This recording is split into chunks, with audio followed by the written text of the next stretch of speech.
Salam sejahtera, terima kasih karena bersama dengan saya di Nazilin Unity Channel.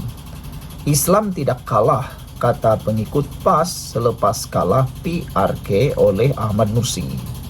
Dipetik daripada Harapan Daily.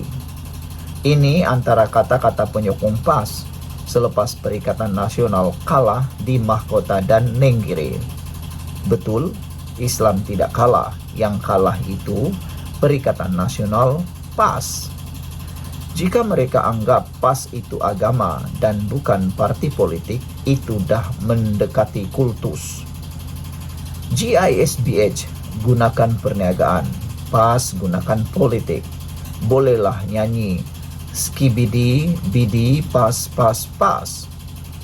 Lawan PN PAS juga beragama Islam, ikut Al-Quran dan Sunnah yang sama. Jika hanya PAS dianggap Islam, yang lain tidak, itu dah masuk bab khawarij. Parti politik hanya siasah, syariah,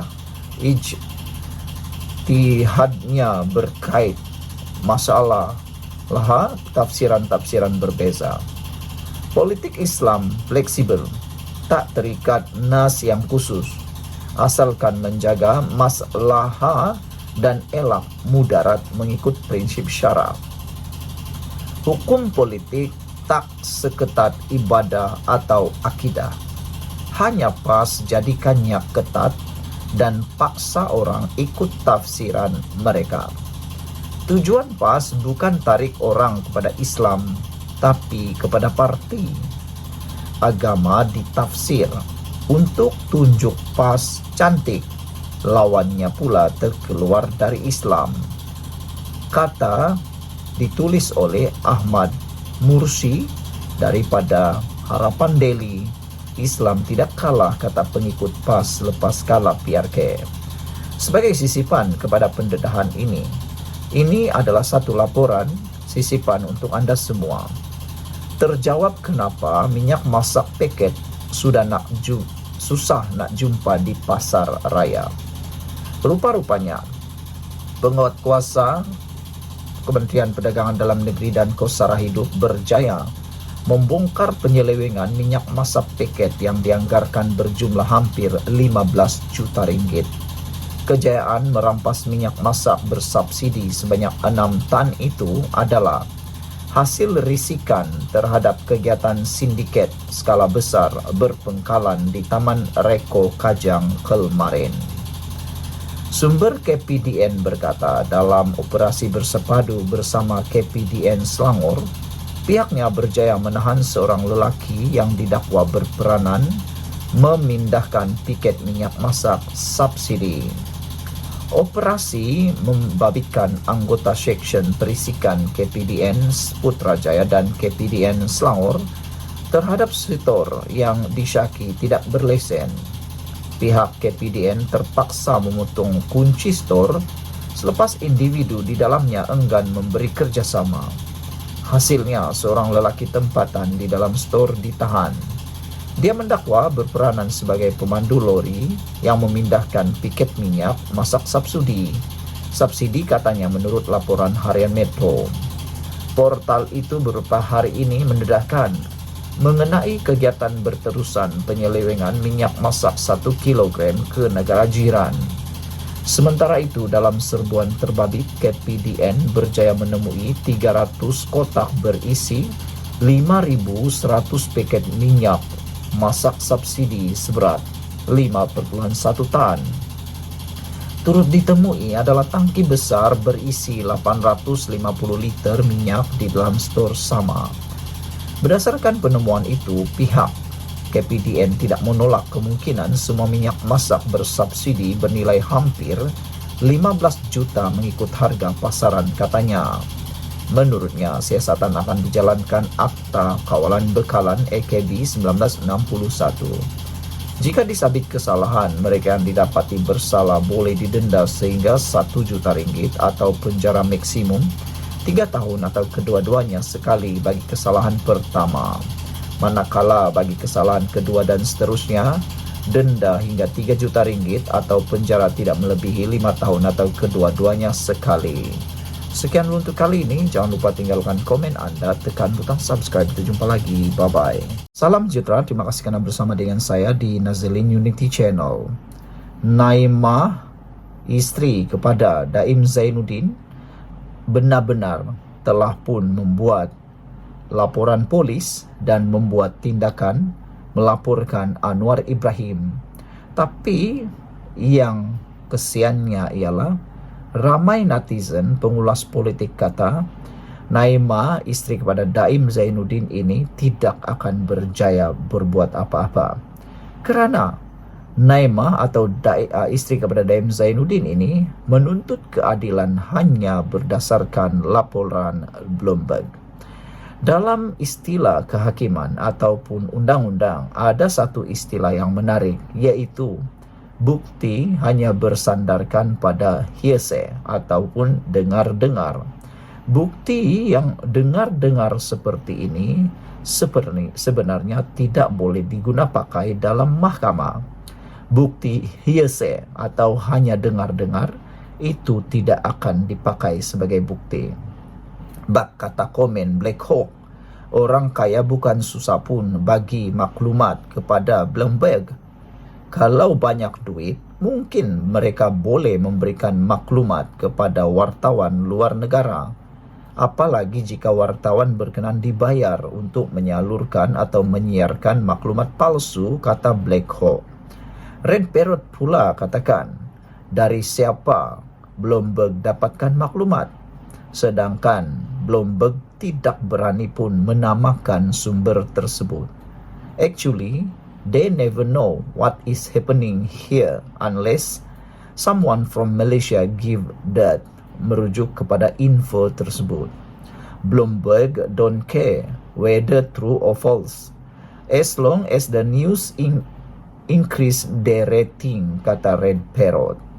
Impact 2023 pula kata, why should foreign media interfere with our Malaysian justice system based on undocumented evidence or hearsay? Atau dia kata, kenapa media asing ini mahu campur tangan tentang perkara ini tanpa ada dokumen sebagai bukti, hanya atau bergantung pada apa yang didengar semata-mata. Menurut laporan di Malaysia kini ini, dikatakan bahawa istri Daim Zainuddin, Naimah, hanya membuat tuntutan keadilan berdasarkan laporan Bloomberg. Makna kata beliau tidak mempunyai bukti hitam putih selain daripada laporan Bloomberg semata-mata. Saya sebenarnya tertarik dengan apa yang dikata oleh Black Hawk. Adakah kemungkinan bahawa ada orang-orang tertentu, ada orang kaya yang punya duit banyak, memberikan maklumat yang tidak sahih, memberikan maklumat yang bohong, palsu kepada wartawan luar negara, yang sebenarnya mungkin hanya mahu dibayar untuk menyalurkan maklumat palsu itu? Selain daripada itu, Bloomberg sebenarnya menurut Red Parrot mungkin tidak mahu tahu pun perkara itu benar atau tidak, yang dia tahu siarkan saja dengan tujuan selagi itu berita itu dapat meningkatkan rating mereka semata-mata. Dengan kata lain, hanya untuk kepentingan Bloomberg semata-mata. Kerana Bloomberg pun tidak berani menulis nama siapa yang menjadi sumber tersebut. Ping Merlin kata pihak berkuasa dalam negara ini satu sahaja. Siasat semua yang berkaitan dengan Daim habis cerita. Buat apa nak kisah pasal Bloomberg? Sebab yang dibayangi pihak yang berkepentingan, katanya. Jimmy Page kata, the country should move on. Daim did not a lot of good for the country and so did Tun Mahathir. Enough of vengeful politik, kata Jimmy Page.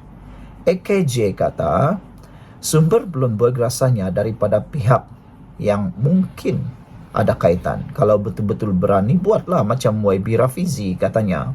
Dedahkan sumber dan siap menentang di mahkamah. Kalau setakat sumber tidak dinamakan, siapapun boleh buat. Apalagi jika mempunyai kedudukan kewangan yang kuat dan kenalan yang berpengaruh. Jimmy Page kata ada cek dengan SD Murad Khalid. 3 bilion tu kemana, kata beliau. Saudara-saudara sekalian, menurut laporan di Malaysia kini ini, Naim Abdul Khalid hari ini mendakwa laporan Bloomberg berkaitan dengan Anwar Ibrahim, kerajaan dan siasatan oleh pihak berkuasa menjadi bukti bahawa dia dan suaminya Daim Zainuddin berada di pihak yang benar. Pandai-pandai pula, kata netizen, pandai-pandai pula dia membuat kesimpulan dia di tempat yang benar. Padahal laporan Bloomberg itu hanya hearsay, tidak ada dokumen hitam putih. Kata Naimah, laporan agensi berita antarabangsa itu menunjukkan Perdana Menteri memang menyalahgunakan kuasanya bagi menggerakkan kes mahkamah ke atas mereka. Inilah orang-orang yang nak melepaskan diri, kata netizen, mengaitkan laporan itu dengan pendedahan dibuat The Wall Street Journal terhadap Najib Razak. Naimah berkata memang diketahui ramai bahawa dia dan Daim menjadi sasaran kepada siasatan bermotif politik dan tuduhan palsu didalangi Anwar. Kenyataan ini kini disahkan secara bebas menerusi penyiasatan teliti wartawan Bloomberg. Dari mana Naimah tahu ianya adalah penyiasatan teliti wartawan Bloomberg? Pada 2015, pendedahan kleptokrasi 1MDB oleh Wall Street Journal WSJ merupakan titik perubahan bagi negara kita. Pendedahan Bloomberg pada minggu lalu mengenai penyalahgunaan kuasa, konspirasi dan usaha menutup kesalahan dalam kalangan tertinggi kerajaan adalah satu lagi titik perubahan yang serupa menurut Naimah. Ia perlu disiasat, katanya dalam kenyataan hari ini. Sebelum itu dia membuat laporan kepada polis di Petaling Jaya agar pihak berkuasa menjalankan siasatan ke atas Perdana Menteri. Bloomberg baru-baru ini melaporkan kaki tangan Suruhanjaya Pencegahan Rasuah Malaysia diarah untuk memberi gambaran bahawa Daim dan isinya serta tokoh yang dekat dengan mereka, Dr. Mahathir Mohamad, disiasat atas kesalahan jenayah.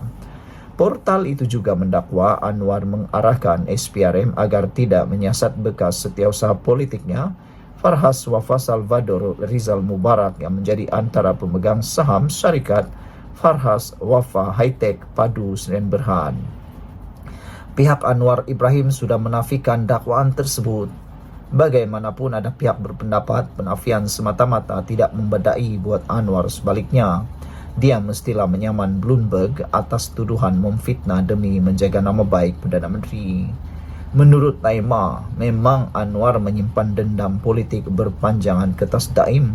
Justru ahli politik terbabit bertegas mahu mencapai matlamatnya. Kini kami menuntut keadilan, kata Naimah. Menurut Naimah, dia dan Daim mahu agar pihak berkuasa menyiasat Anwar atas tuduhan salah guna kuasa, berkonspirasi dan melakukan jenayah. Ini adalah konspirasi untuk menyasarkan musuh politik dengan memanipulasi institusi negara dan badan penguat kuasa seperti yang dibuktikan oleh pendedahan Bloomberg, dakwanya lagi. Apa pendapat anda semua? Sekian untuk kali ini. Jangan lupa tinggalkan komen anda.